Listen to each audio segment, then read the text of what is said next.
Cereal time, cereal time, cereal time, whoa. There's something you don't see every day. We came, we saw, we kicked it. What's up, Cereal Heads? Today we're going to talk about brand new Ghostbusters cereal from General Mills. Now you can see right here the official name of this cereal is Ghostbusters Afterlife, which is the name of the new movie that'll be coming out this fall. I believe the release date for the new movie is sometime in November, but the new cereal is already popping up on shelves. I guess they want to start the hype train for this movie pretty early, which does kind of make sense because, as you might remember, the movie was supposed to come out in July of 2020. But the pandemic put a hold on that, and they've pushed the release date of the movie a few times, but now it will definitely be coming out this fall. And I gotta say, I'm cautiously optimistic about this movie. I look forward to seeing it in theaters. And before we talk about this new cereal, let's talk about Ghostbusters for those who might not be familiar. The original Ghostbusters movie came out back in 1984, and it was a huge hit. Then shortly after the movie came out in 1985, Ralston released the Ghostbusters Cereal, and that was also a huge hit. I loved this cereal when it originally came out with the fruity little red and orangish Ghostbusters symbols and the white ghost marshmallows. It was a great and classic cereal. If you want to know more about it, definitely go check out my original Ghostbusters cereal video. I talk about how the cereal changed and evolved as it stayed on shelves, and they incorporated the real Ghostbusters cartoon, as well as the Ghostbusters 2 movie, into the cereal and the marketing for this cereal. So Ghostbusters 2 was a sequel to Ghostbusters. It came out in 1989. It was actually a pretty good sequel with a good story, and everybody came back to reprise their roles. And that was the last Ghostbusters movie ever made in the franchise. What's that?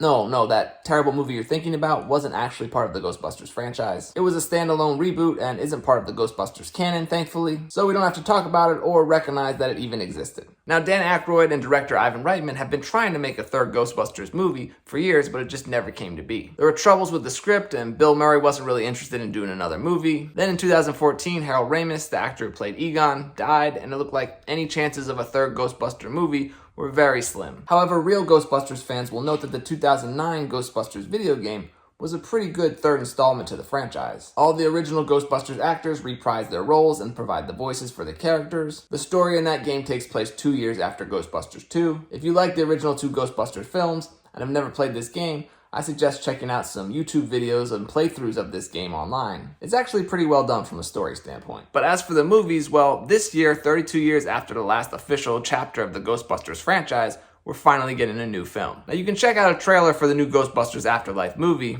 but I don't want to tell you too much about it or spoil some of the plot points. I'll just say it's basically handing off the franchise to a new, younger generation of Ghostbusters while still hopefully maintaining the spirit of the original films. Okay, so after all that, let's get back to the new Ghostbusters cereal. You can see the iconic Ghostbusters logo here on the front of the box. You can see up here on the front of the box, it describes the cereal as fruity flavored sweetened corn puffs with marshmallows and other natural flavors. You can see here they have the white ghost marshmallows from the original Ghostbusters cereal, and then they have these blue blob marshmallows here, which represent Muncher, a new ghost from the new movie. But as you can see here in the bowl, the cool Ghostbuster symbols are replaced with just basic little corn puffs. And then down here we have 3 Stay Puft Marshmallow Men because, well, there's marshmallows in the cereal. Will the Stay Puft Marshmallow Man appear in the movie? Well, I guess we'll just have to see it and find out. But yeah, he will. Let's take a look at the back of the box here. So they have a Do You Have What It Takes to Be a Ghostbuster quiz with 6 questions for you to answer. And then based on your score, it tells you if you have the right stuff to be a Ghostbuster. And there's a little picture of Muncher down there in the bottom. He looks a little like Slimer, but we'll see if he becomes as popular as Slimer did. All right, let's open up this stuff and take a look. So here's what a bowl of new Ghostbusters Afterlife cereal looks like. You can see they're just little pink reddish corn puff balls, and then the white ghost marshmallows from back in the day, and the new blue Muncher marshmallows. Let's hit them with some milk and give them a try.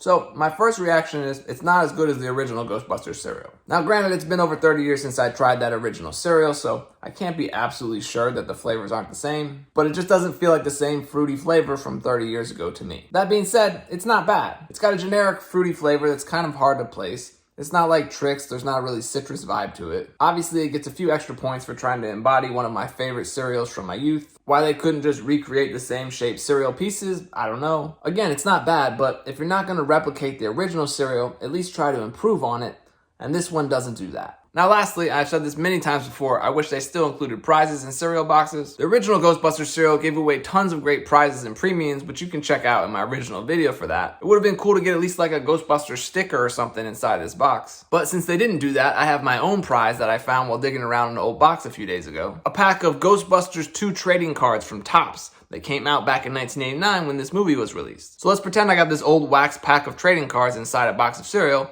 and open it up and take a look. So the trading cards are just a bunch of still frames from the movie, as you can see here. But obviously, the real prize in one of these packs of trading cards was the gum. As you can see here, the hard stick of gum has been all broken up there. And though it's tempting, I'm not gonna try this broken up 32-year-old stick of gum. Sorry. If you're my age, you probably remember the many trading cards they released from movies back in the day. In fact, I have some other packs here, including Goonies. They got Dark Crystal there. What about Gremlins? We got Tron. What else? Oh, Raiders of the Lost Ark. And of course, Return of the Jedi. Is it too much to ask to throw one of those packs of trading cards into a box of cereal these days? I guess so. But anyway, if you're a fan of Ghostbusters, I definitely recommend picking up a box of this new cereal. The box alone is worth it. And I'm excited to see if this one stays on shelves for as long as the original cereal did. Maybe they'll keep the Ghostbusters franchise going with new movies, maybe a cartoon, and maybe the cereal will adapt and add new marshmallows or new shapes or something. We saw General Mills do that with the new Star Wars cereals as new movies came out, so maybe they'll do the same thing for Ghostbusters. Alright, well that's gonna do it for new Ghostbusters Afterlife cereal. As always, thank you for watching. And until next time, stay crunchy. Who you gonna call? Ghostbusters!